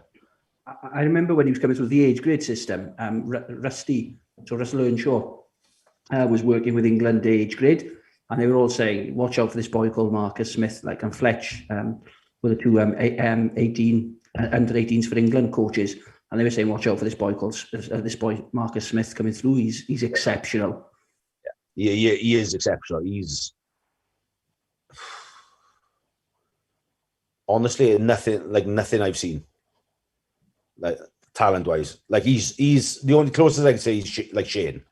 Yeah, they kind of.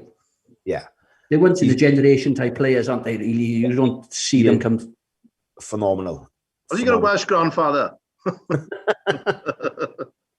Filipino, isn't he? He's half Filipino. Yeah.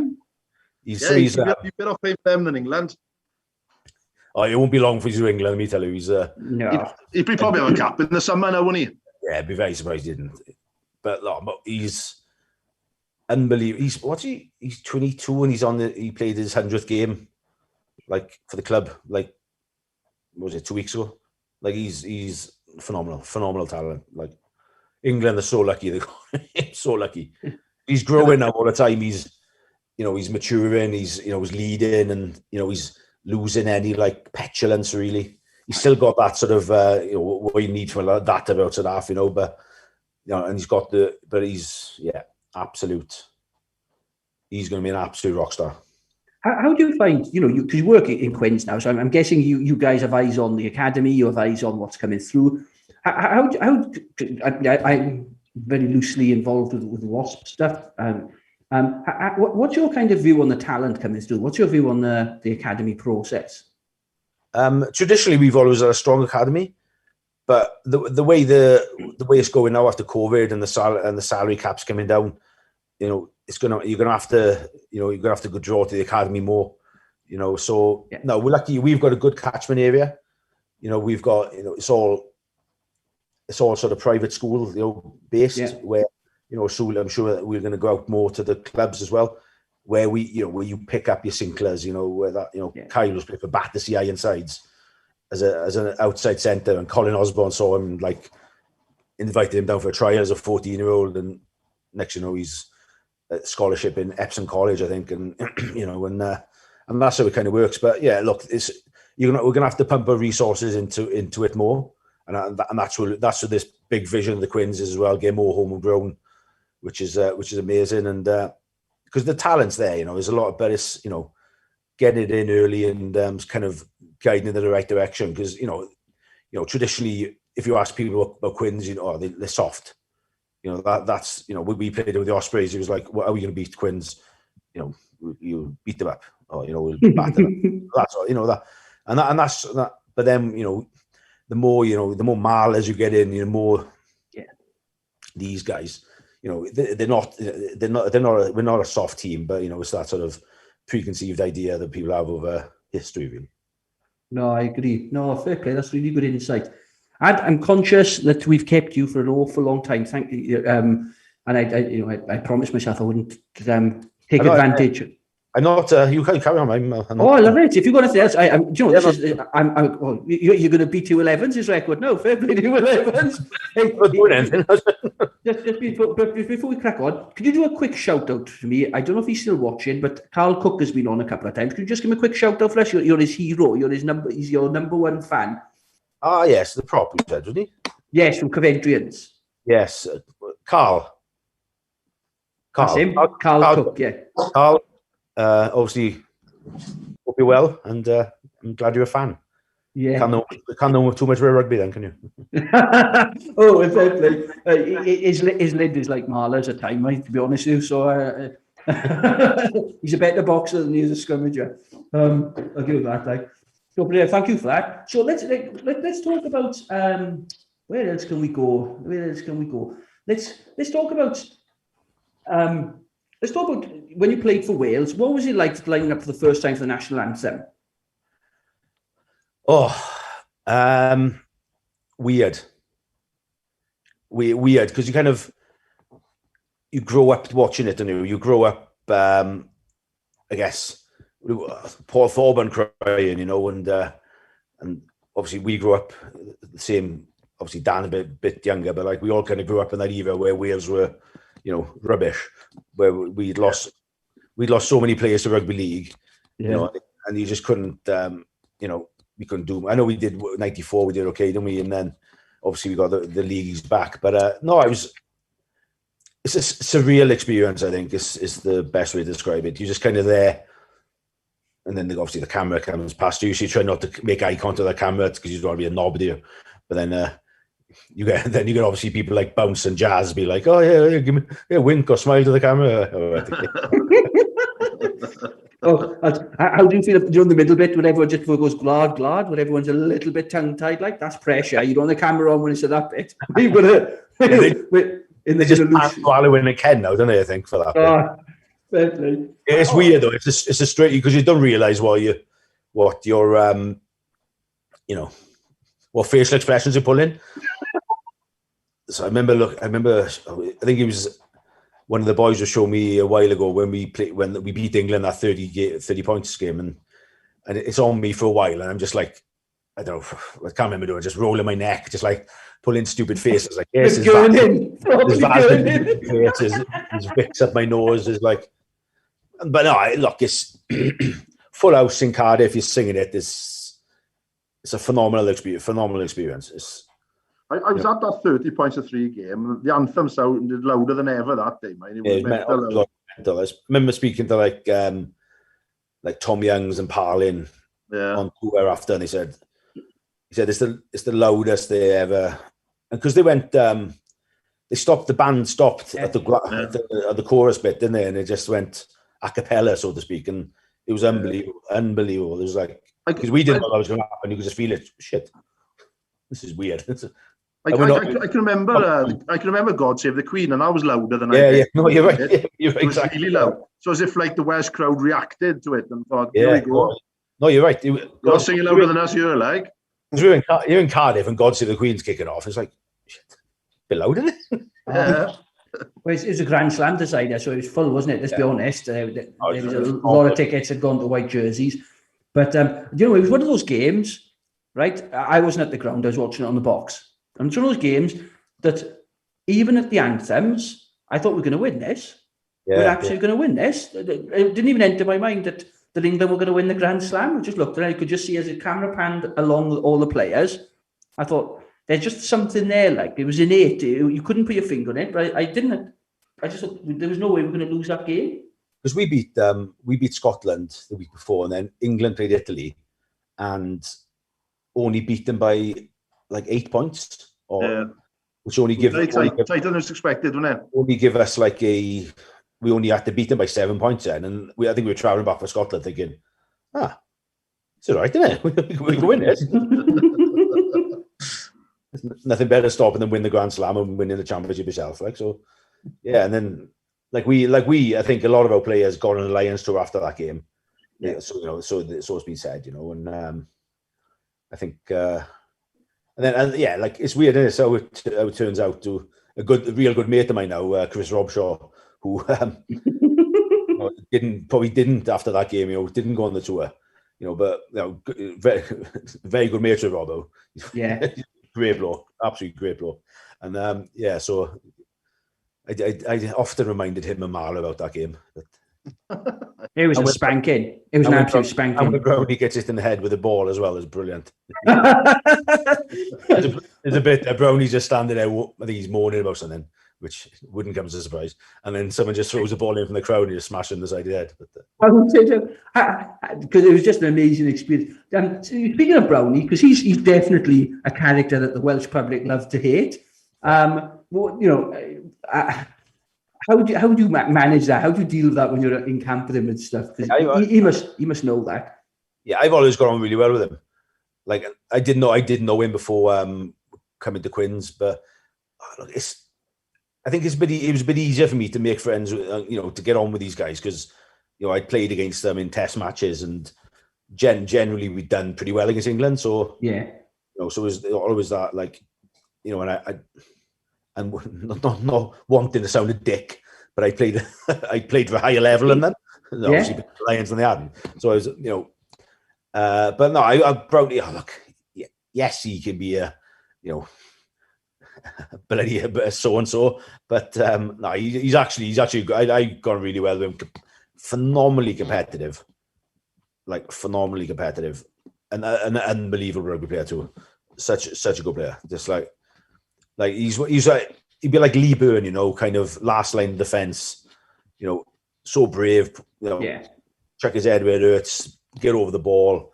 Brownie, like I was saying about, I coached the goal line D. Like a major part of our goal line D was he's in the ruck with us, so he follows the ruck where they're pick and go in, so he can get over the ball. So wow. So just to kind of, because he's so good at it, he's not covering the sort of side to side. He's in and around the ruck to just come in and just spoil the ball. So he's actually been amazing this season as well. So. He's one of those boys, I guess, like you said, because he's such a fierce competitor. Like the thing that when it was after the 2015 World Cup defeat to Wales, that his kind of reaction after that. That's kind of when the Welsh public thought, oh, good. But you're right. When I watch him play for Quins, he's he's heart and soul, and he's 100% at every game. But then, like, where I feel from a bit, and I'm sure people disagree, but they lost the game to Wales. They probably shouldn't have lost. Right. In the World Cup at home, you have a microphone shoved in your face. I've seen boys after losing to England, crying after the game. Yeah. So there's a lot of emotion into it. So when you put into perspective how big the game is for the two countries, it's probably the last. Could he have been more gracious and less hostile? Probably yes, but it was a fair bit of frustration, emotion going into the game. So he had a lamp in, didn't he, bless him? But if that was the other way around, he's allowed to be upset. Yeah. If that was the other way around, if it was Wales-England game, a semi-final or pool match you had to win, a must-win pool match, in the millennium, and that was a Welsh fullback behaving like that, we'd probably thinking he was a national hero, wouldn't we? That he'd give as much of a damn as we all did at home. Like, yeah, exactly. You know, see some of Al's interviews after a game. he's a fucking nightmare. Like, spiky as hell, isn't he? I got a question for Adam. Do you remember that time Wales faced the Haka and you didn't move? Yes. Whose idea was that? I remember it as Gatz's, as in it was something to do with like tradition out there dictates that the home team then, or the home tribe, so to speak, you know, they don't have to move. It's the away tribe will make the first move, or something like that's how I remember it. I might be absolutely wrong there, but that's how I remember it. You know, I don't think we were planning on standing there for like 2.5 minutes. Just like it was ridiculous. It just like, you know, saying about like singing the anthem and you don't know where to look. Yeah. I'm just like. I didn't realise, but I've had enough time to have gone and got another beer at the time. I was like, I can't leave this. It's too much drama. But I could have got another beer and still caught the drama. Exactly. So it was one of those ones. It was like it was amazing.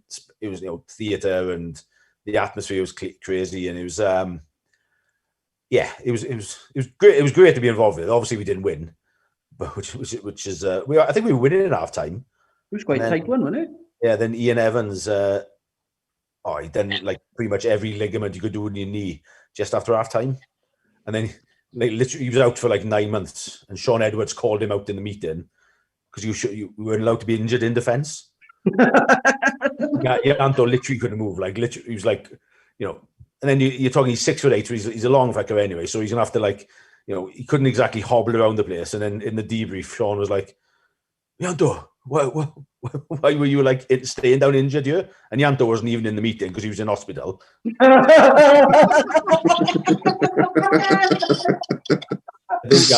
think like, I don't know, whoever it was Gats or Owlers was like, yeah, he's out for 9 months. Have you seen that Adolf Hitler video that comes up all the time, where Adolf Hitler's briefing everyone, and you know all the generals are standing there crapping their pants? That's what a debrief strikes me. It'd be like with Sean Edwards if he was giving it. Everyone standing there crapping their pants while he's going off on one. To be fair, it was. They used to write like notes on the board. That's where it started. It was in 2008. One of our players like run the wrong line in between the 15s. He shouldn't have been running there or something, I guess. And you know, we beat England anyway. And then the next is he got knocked out. Johnny Wilson hit him. He got knocked out. And then in the debrief, it was like tackles 6, carries by Rux. And they said notes.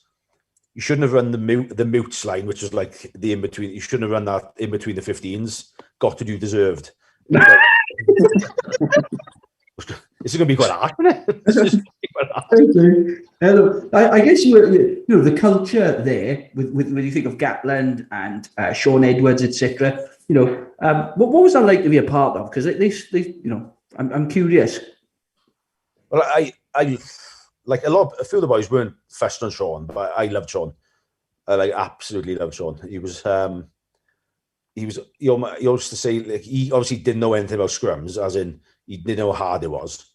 So he used to just like, I would say give me a free rein, but like he never had to go me. And if I ever made a tackle or like worked hard to fold far side to stop the, you know, them, you know, he'd always like blow it up more than it actually was. Yeah, fucking great work here, Bomb. Great work running that corner. Yeah. No, I loved him. It's like when, because obviously growing up in the sort of time we did, like Wigan were massive, weren't they? Yeah. Sean Edwards, and then being coached by Faz. Yeah. We're doing a defence session, and Faz called me Bomb. I was like, fucking no. I was literally the most excited I've ever been in my life. Like texting the boys. Andy Fowler called me Bob. He knows my name. He knows my name. He knows my name, sir. Like ridiculous. I was like a child. Did you play against Jason Robinson? Did you play with Jason Robinson? No.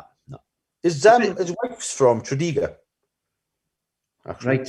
We need to get his kids then straight onto the exile register, don't we? Like, we need to find out where his kids are. They are Welsh qualified, so someone needs to get eyes on those because they can have a bit of his DNA in them. Obviously, you don't say stuff like that. Don't say stuff like that too much on you because you sound No, I mean, Did you play against him, though, Ad? Yeah. Was he as good as he looked? Yeah, like, but I think his pomp was like 2001, 2003 around that time. Yeah, like he was good. He was good. He was like, he wasn't, when I played against him, he wasn't like that sort of level. So he probably came at the end a bit. But he's good as gold. He's a good player. Nice, great bloke. yeah. Again, when you're a bit starstruck, I was doing like a thing for him before the World Cup last time. When I first got to Quins, and he comes up to talk to me, and I was like, because I played against him, but I didn't know him, but he was still Jason Robertson. So I was like, oh, hi, but he's like, oh, do me a favour. He said, my wife's Welsh and her mum loves you. So I'm having a photo with him then for the send to his mother-in-law. I was like, brilliant. Amazing. But he's a lovely bloke, great bloke, just like proper friendly, lovely, just like real nice chap. Do you get I would imagine when you're back home and stuff more so, but when you're up there in Guildford and around, do you get people asking you for your photo and stuff and your autograph? Yeah, occasionally, yeah. It's the hair again, seeing it, so it's like it's proper. Like I hope you keep it for a long time, Ad, because that is your signature tune. Like it's going a little thin on the top here, should we say? I'm the same. The nature's taking care of it, but needs a regular brush to get a bit of fluff to it. But get Andy Good's hair transplant number off him. I would like because I thought about doing the same myself, like. But no, fair play. It's your signature stuff. Alan Jones, then you obviously a good friend of yours. You probably started out roughly together. I think he was a bit of a kid, maybe slightly after you, and he was a good mate. I think he's still a good friend, etc. What's he like as a bloke? Like, I mean, he is like he is like as you'd imagine. He's very he can be very intense but off field he's good fun.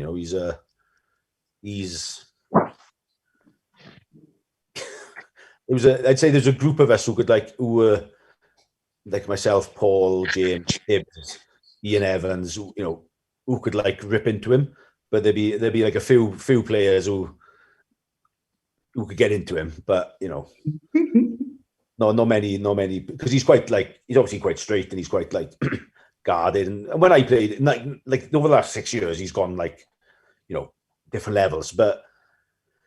So I'm sure no one takes a piss of him now, but when we played with him, he was very, the boys would take a piss, and he's a good bloke, good laugh, unbelievable competitor, like unbelievable. Like, he's exactly, he's exactly as you'd imagine he is, and just Daniel's gonna have to go soon. Good man, Dan. Just jump off, buddy, as soon as you're ready. This is fine. He strikes me like he was an absolute keynoid. So he'd have been the first one there getting strapped. He'd been like everyone else would be going off. And he'd be doing the extras and stuff like that. Yeah. To be fair, even when he was a young fella, like when he first came through the Ospreys, he was obviously he started training with us at early doors, but then he didn't come. He probably didn't get through till about 2005-06, and then just unbelievably annoying on the pads and stuff. Just like. When you get one of these big lumps who are bony and they kind of, it always seems to be really tall people who kind of, they just hit you and it hurts them. And he's always one of those, and he'd hit you in the pad and you'd be like, oh, I really don't want to be hitting the pad now. But he's unbelievable player. Like he's just gone to a different level, And do you think him staying in Wales with the Ospreys, etc., has helped give his career sort of longevity?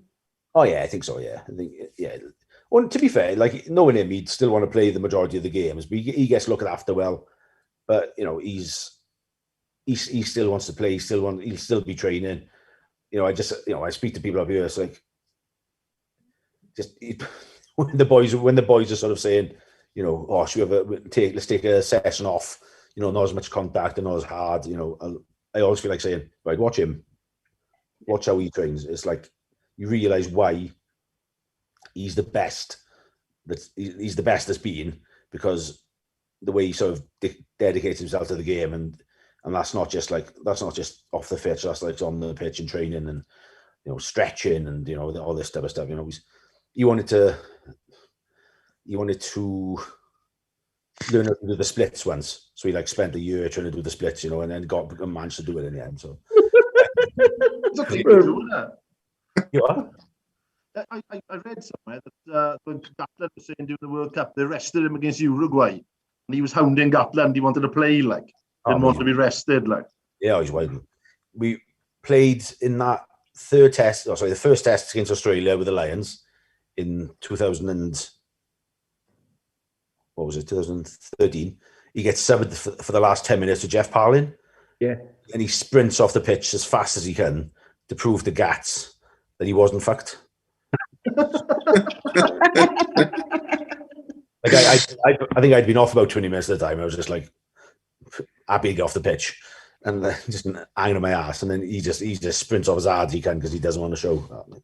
It's amazing for him, right? With all his skills, same as yourself and all that. You must still have, like when I think it's an awful long time, but when I was a child, playing and stuff, you used to get excited for games and stuff, and you wanted to play. You didn't want to be on the bench. You didn't want to rest. And it's amazing that someone at kind of his level still has that kind of like childlike enthusiasm to want to be on the pitch playing, not resting. Yeah, exactly. Yeah, but I think I'm going to have to shoot off as well, boys, in a minute if that's right. Yeah, no, brilliant. Flipping heck. You've broken Hugh Evans' record, like. Good. DJ's been hounding me all day in school today to get a jersey off you that you promised him 8 years ago, so man. No. Every time I speak to you, I bring it up. DJ is hounding me about it. Oh, and the fact you didn't mention him in your book. He's quite upset about that. Like, you have to wait for volume 2. You get him to mention volume 2. Yeah. Hey, thanks, Ad. No problem, boys. Adam, thank you so much for your time. It's been amazing. Really, really enjoyed speaking to you. It's been fantastic, guys. And we've everyone at home has been properly interacting. We've had good viewer numbers all the way through it, Ad. So obviously a massive icon back home, and everyone come out to hear what you got to say. So brilliant. Thank you so much. You're definitely my top 3 guests. Definitely my top 3 guests. He says that every week to every guest. Are you, before we go, do you like rissoles? No, not really, no. I'll get him off. You're out to the top 3 now. Well, you're having a bloody mug then. That's what we do. Fantastic. Thank you so much, Adam. Great. Cheers, thanks, Ad. Cheers, right.